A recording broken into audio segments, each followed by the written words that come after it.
Turbo here with Rob Mazaika breaking down some GPP bets for tonight's slate. 6 games. You hate this slate. I kind of like it. It's a little bit fun, but now you're bumming me out. Now I don't like it as much.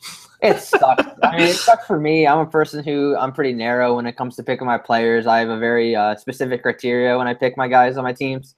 So this is just a night on a 6-game slate with a bunch of pitchers that I personally don't want to pick on, but at the same time, I don't want to pitch them myself. So it's going to be an interesting slate, but there's going to be a team that's very high owned no matter what. Yeah, there is. You look at like Washington, New York, and LA, the Dodgers, like those are going to be the 3 highest owned teams. Yeah, for sure. I think Dodgers the highest, followed by the Yankees and Nationals third on that list. But the 3 teams are all in decent spots. The Dodgers far and away the best. Yeah, definitely. Looking at catcher, Gary Sanchez obviously comes in as a top option. I mean, he just gives you a significant edge if he goes off. Coming off a homer yesterday, going up against lefties. I mean, I'm all aboard paying for Sanchez if you can afford him. Yeah, if you can afford him, definitely. The wind's blowing out in Chicago. The Yankees are the highest implied run total. They've actually went down 0.31 since this morning. But for Sanchez, it's definitely a good spot, and he's going to be high owned, but he has a ton of upside. Yep. And then obviously Grandal, Dodgers of that team will be talking about basically at every position.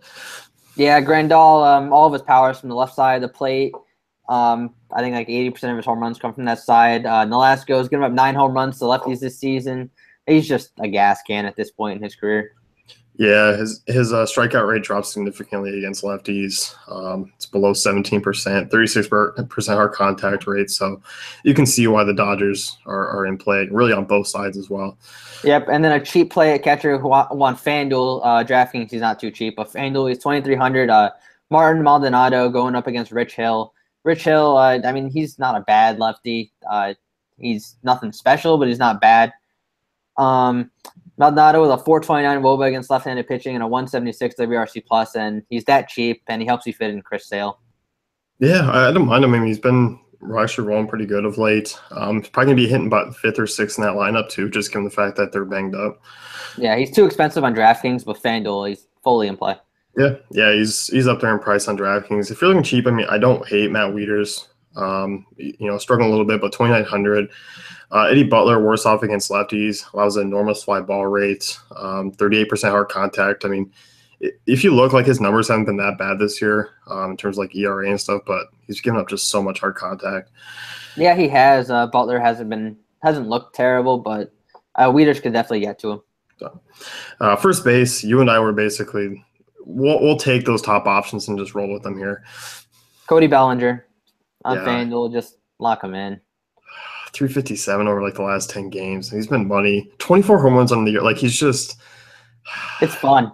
It's amazing to watch. Like we're watching a home run derby basically in the middle of the year.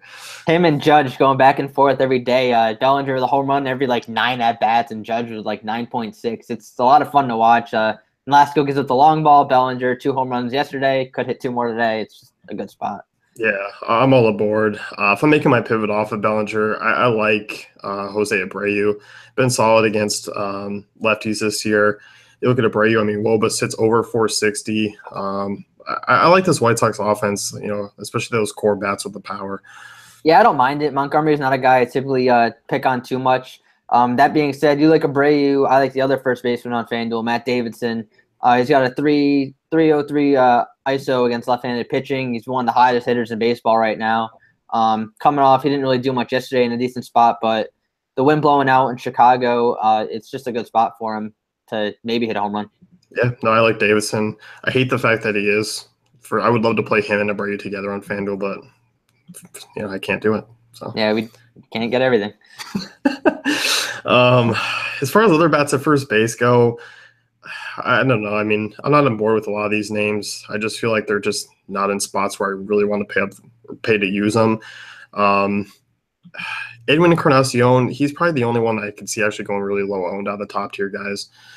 Yeah, he'll be low owned. A guy who I'm looking at, if he even plays, I know he got hurt a couple days yesterday, I think, but Joey Gallo against Carrasco. Carrasco actually gives up a lot of hard contact to lefties at home.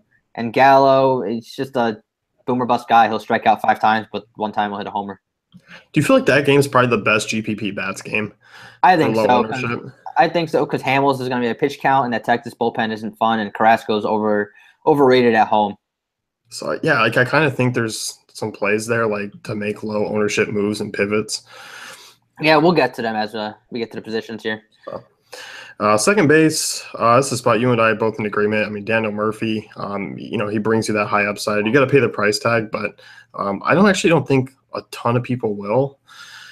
I think he's the only guy with 2 home run upside in the slate. He's a lefty. He's a high price tag. I'd rather pay up for him and take the upside compared to going down and to like Chase Utley and just taking that 6 points or whatever. Yeah, I think that's where I'm at, and I especially like if Starling Castro plays. Obviously, he's in a good spot. I like him, but he's day to day. But yeah, like I don't know. I don't like Jose Ramirez, even though he's been red hot. I don't think his ownership will be as high as it was over like the weekend, but I don't know. I just prefer Murphy here. Yeah, I like Murphy. I'm probably going to go mostly Murphy on my teams, but another person I like in that Cleveland Indians and Texas Rangers game is Jason Kipnis. Like I said, Cole Hamels is probably going to be on a pitch count. He only threw, I think it was 74 pitches in his rehab start. And Jason Kipnis actually isn't bad against lefties in his career. He has hit 3 home runs off them this season. And when this Texas bullpen comes in, I think the Indians really put it on. Yeah, no, I'm with you there. Brian Dozier's a guy I'll take a look at. Probably more so in just a full Minnesota stack. I don't know if I'll be using them as one-offs. Going to be a low owned, and Chris Sale has always struggled against Minnesota. Yeah. Late addition, Javier Baez, I'll take a look at. Against lefties, I mean, he's always in play for me. I don't think Gio's that bad of a pitcher, but he's still just kind of pedestrian against righties. 328 WOBA, 34% of contact. Can't allow the homers as well. He's allowed 12 to righties. So, still those right-handed bats, there's only a few of them in Chicago I do have some interest in. Yeah, I have no issues with Baez. Gio, he's one of those guys he can either get absolutely blown up or be lights out. But Baez, he'd definitely be right in the middle of that if Gio gives up a ton of runs. More at third base. You and I both. I love Justin Turner. I mean, this is a guy just no one ever plays. He's always kind of overlooked. I know he's not obviously the home run flashy guy like some of these other guys like Bryant or Sano, but he just rakes. I'm gonna have 99% Justin Turner tonight. Full disclosure. He's actually the best hitter on the team against right-handed pitching for the Dodgers. He's got a reverse split, and he does everything. He hits doubles, he hits homers, he drives runs in, he makes quality out. He's just a good hitter. Yeah, and you look in the last game, 391 WOBA to righties, 2.98 home runs per 9, 41% are contact. Like, this is just built for Turner here. Yeah, it's just a great spot. Do you like anyone else? Well, obviously, like Matt Davidson at third base on DK, you can play him there. Chris Bryant obviously has the upside. I just prefer making the pivots there for ownership. Yeah, there's just no one I like there. My 1% is going to be Ryder Jones because I love his name. I know nothing about him, but I like the name. You know what? You would not be the first person to do a pod with me and pick someone just solely based off name. Russ did that numerous times. I mean, Ryder Jones is a great name. Yeah. As far as like cheap guys, I don't have anyone at third base that I really like. No, it's Turner or bust. Yeah. Shortstop, this is another ugly position. There's a couple of cheap guys, though. Like, I don't mind Tim Anderson or Brandon Crawford in their spots. I prefer Tim Anderson just because it's a better ballpark, but both are cheap. So they do give you some salary relief and do have some bit of upside. Yeah, they do. Corey Seager's going to be out tonight, but he would be the best play in the slate. I'm just looking towards really Francisco Lindor against Cole Hamels. Like I just said earlier with Kipnis, well, Lindor's better from the right side of the plate. Hamels, he probably won't go past 5 and a third around there. I can't see him going past 6. And that Texas bullpen's pretty bad. Yeah, I think the Indians' bats are actually pretty sneaky here. And as you said, I like Lindor. I love when he's hitting from the right side. His power's been there. Outside of that, though, I mean, I'm not getting on board with a lot of power. There's not a real upside. So basically, if it's not one of those guys, I'm just paying completely down. Yeah, it's same here. I have a little bit of interest in Xander Bogaerts, but Berrios has been elite.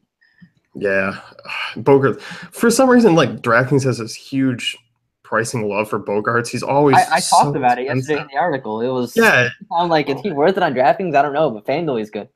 God, I just don't get it. They're always pricing him up. Like, he get face Clayton Kershaw and he'll still be 5,100. I don't know. I don't get it.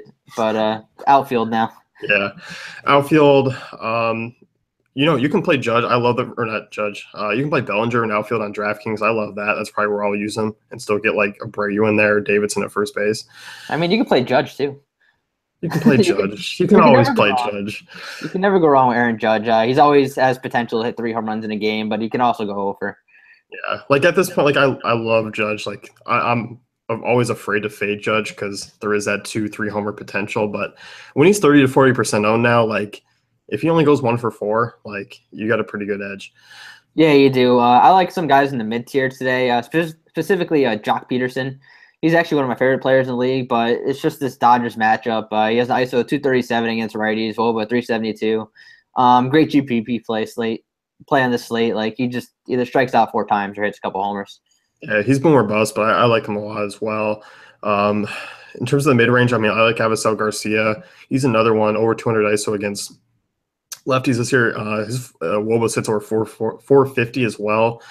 He's just not expensive. I mean, only 3,200 on FanDuel, 42 on DraftKings. Yeah, I mean, I love Montgomery. Like he's a really good pitcher, but the fly ball rate and the wind is just, I feel like it's going to be a little bit of an issue. Yeah, I mean, the only thing that scares me with Garcia is that he only has like 1 home run, and I think it was lasted like 25 games. But he has been hitting the ball hard. His average exit velo over 92 miles an hour over the last week or so. It's just a decent spot for him. I'm looking towards Shin-Soo Choo on the Texas Rangers against Carlos Carrasco. Like I said before, Carrasco struggles at home against the lefties. Chu has a WOBA 374 and an ISO 214 against righties, and he just had a big weekend against the Yankees.